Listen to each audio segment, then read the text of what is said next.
May 14th, 2008. A 19-year-old college student is driving home. His parents are expecting him. He never arrives. But here's what makes this case different from other disappearances. He was on the phone with his father when he suddenly shouted two words. Two words that have haunted investigators for over 15 years. Those words were, "Oh shit." And then, silence. Brandon Swanson was never seen again. Brandon Swanson was a typical 19-year-old. He lived in Marshall, Minnesota. He was studying at Minnesota West Community College. Friends describe him as responsible, smart, and careful. Not the type to run away. Not the type to get into trouble. On May 13th, he went to a friend's house to celebrate the end of finals. Nothing unusual. He had a few drinks, but nothing excessive. At around midnight, he decided to drive back to his parents' house in Canby, about a 40-minute drive. It should have been a simple drive. Highway 68, then a left turn onto another road. But Brandon never made it home. At 1:54 a.m., Brandon calls his parents. His father, Brandon Swanson, answers. Brandon says, "Dad, I've crashed my car. I'm stuck in a ditch, but I'm okay. I just need help." Brian asks, "Where are you?" Brandon looks around. He sees a grain elevator, a sign for a town called Lind, and some trees. He tells his dad, "I'm near Lind, probably on a gravel road." Here's the first big mistake. Brandon thought he was near Lind, but Lind is east of Marshall. Brandon was actually west of Marshall, completely wrong direction. He was near Taunton, Minnesota, about 10 miles from where he thought he was. Nice, right? His dad says, "Stay in the car, I'm coming to get you." But Brandon says, "No, I'll walk. I see lights. I think it's Lind." Brian insists, "Don't leave the car, Brandon. I'm on my way." Brandon agrees. He says he'll wait. Brian drives for 45 minutes. He reaches Lind. He searches every gravel road. No sign of Brandon. No crashed car. Nothing. Brian calls Brandon again. It's 2:30 a.m. now. This call will last 47 minutes, and it will become the most important piece of evidence in the case. Brandon is now walking. He tells his dad he's following a gravel road. He sees a tree line. He crosses a small bridge over a creek. Can you believe this? His dad is driving around Lind, trying to find him. They are talking continuously, but they don't realize they are 10 miles apart. Here's what's frustrating. Brian later learns he drove within 2 miles of Brandon's actual location. 2 miles. If either of them had realized the mistake, Brandon might be alive today. But no. Brandon keeps walking toward the lights. He sounds calm, not scared, not drunk. He's having a normal conversation with his dad. At one point he says, "I can see a water tower. I'm almost there." And then, at 3:17 a.m., Brandon says those two words. "Oh shit."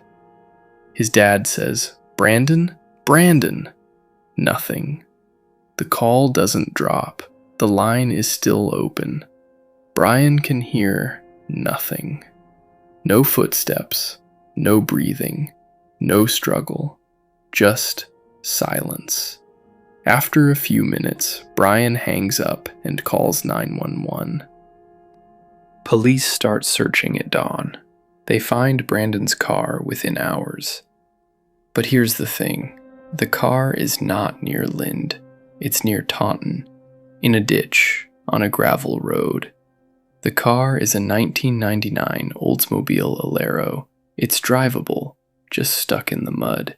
Brandon's wallet is inside. His keys are still in the ignition. His jacket is on the passenger seat. There's no blood, no signs of a struggle.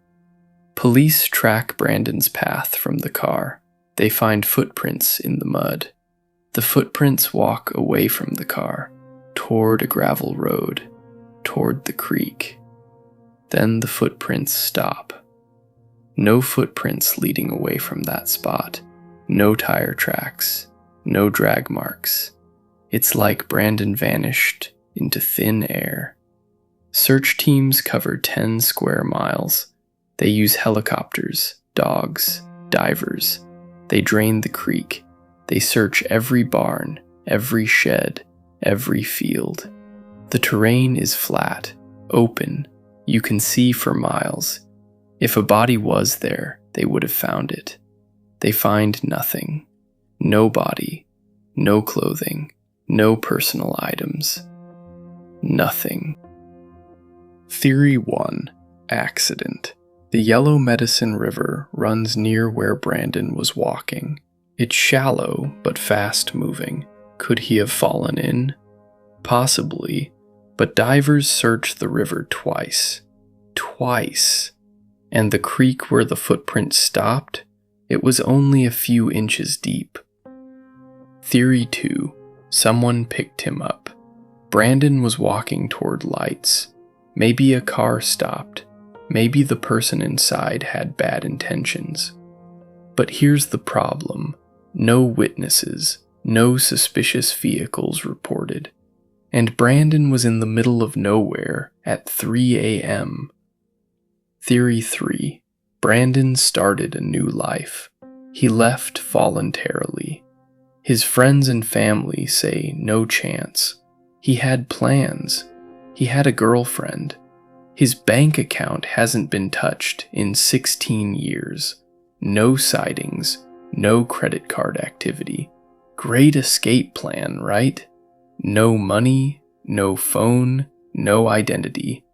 Very smart. Theory 4. He became disoriented and walked for miles, eventually dying of exposure. But searchers covered 10 square miles. Cadaver dogs found no scent. In flat, open farmland, a body doesn't just disappear. In 2021, authorities drained the river again. New technology, same result, nothing. In 2023, an anonymous tip led police to search a property near Taunton. Again, nothing. Brandon's parents still live in Canby. Every year on May 14th, they hold a vigil. His father, Brian, still blames himself. He says, "I was 2 miles away. If I had just turned left instead of right." 16 years, no body, no confession, no answers. Just a phone call that ended with 2 words. And a mystery that refuses to be solved. If you have any theory about what happened to Brandon Swanson, comment below, and subscribe if you want more unsolved mysteries. Maybe one day we'll get an answer.